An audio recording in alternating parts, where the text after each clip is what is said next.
seat. That doesn't mean it is impressive. Impressive? More like pompous. Aunt Camelia took a muffin and joined them at the table. All the Viking this and Viking that. That boy is pure Texan. She devoured the muffin in a few angry bites. The Viking thing is a marketing gimmick, Tansy agreed. A smart one. Astrid winced at the glare Tansy shot her way. What about this has you so worked up, Tansy? I haven't gotten there yet.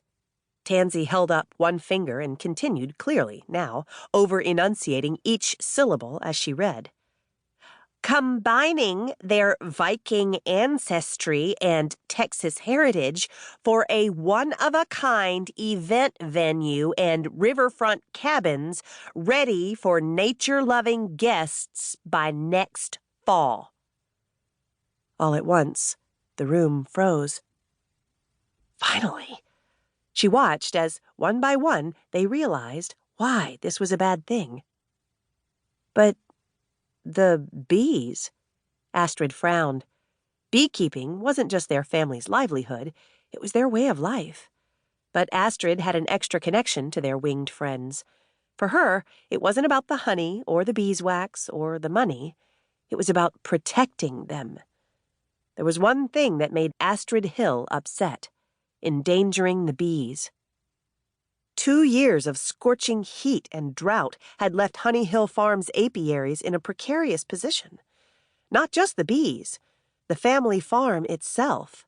They all knew this season could make or break the Hill family. None of them wanted to say the words out loud, of course, but there was an inordinate amount of pressure to win the cash prize at this year's honey festival, and the distribution contract with Healthy and Wholesome markets. If they didn't, they'd lose their home and their bees. Of course, Dane's stupid plan might run off the bees long before then. Astrid looked crestfallen. It's almost as if he doesn't understand or care about the bees. He doesn't care about the bees. Tansy wanted to hit something, or someone. If he did, this wouldn't be happening. She scanned the paper again, but not the photo. His smile only added insult to injury.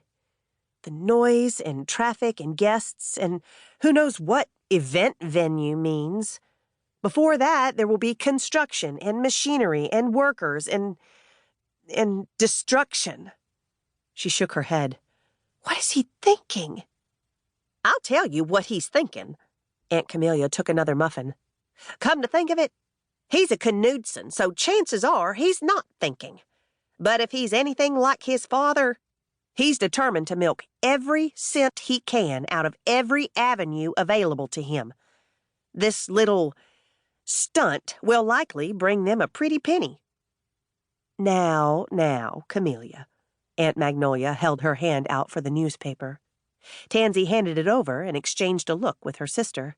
They didn't know all the ins and outs of what had happened between Aunt Camelia and Harold Knudson, only that their aunt had zero tolerance for all things Knudson. On that, she and Aunt Camelia were of one mind. She and her aunt had spent the last 18 months perfecting their newest honey to make absolutely certain they'd win top prize at this year's honey festival. All the long hours and tweaking of flavors had led to the best honey Tansy had ever tasted, and she'd tasted a lot of honey in her lifetime. That was how Tansy knew. Deep in her bones, they'd win. They'd win the blue ribbon and the cash prize and the Healthy and Wholesome markets deal that would keep Honey Hill Farms alive and well for the long term. But the cherry on top? Winning top honors would put the Knudsons in their place and avenge her Aunt Camelia. Her aunt was big-hearted and generous and kind to a fault. That Harold Knudson had done something to hurt her was enough to make the Hills and Knudsons business rivals. Thanks to Tansy's incident with Dane, the rivalry was intensely personal for her. Up until 10 minutes ago, she'd been on a sort of high just thinking about Harold Knudson's shock as the Hill family took first place. Not to mention how ecstatic she'd been imagining wiping the grin off Dane Knudson's impossibly handsome and perpetually condescending face.